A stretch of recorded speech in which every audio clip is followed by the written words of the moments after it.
Here's my 24-hour trip to Russell Island in Queensland. A bit of boring, but maybe some travel tips for you. So on Saturday afternoon, I decided to head over to Russell Island, the biggest one in the southern Moreton Bay Islands, with no plan at all. To get there, I drove to the Redland ferry terminal.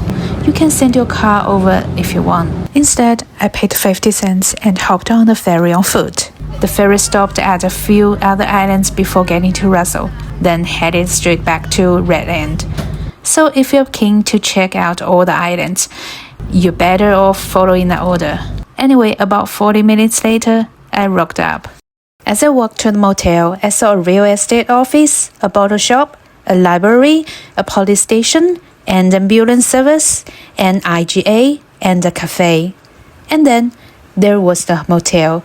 It was small but tidy, and I was honestly impressed. I checked out the room and it exceeded my expectations. For me, walking is the best way to explore a new place. It was really quiet around here. All the Queenslander houses seemed very well kept by the locals. Some of land was for sale and some had already been sold. On Sunday morning, I checked out of the motel and had a nice breakfast at Auntie Eileen's cafe. Then I took in some harbour views before heading back to the mainland. It was time to head to the second island of my trip, Cuchumbo Island. I drove from Redland to Victoria Point. The ferry leaves every 30 minutes from there.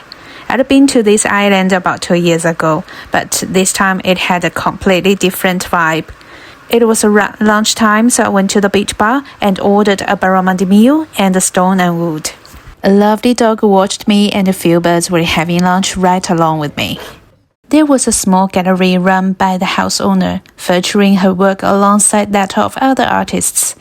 As I made my own way down the road towards the beach, I came across some lovely views.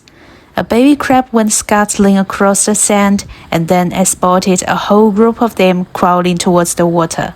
Beautiful sunshine, a quiet beach. This was my reality escape trip.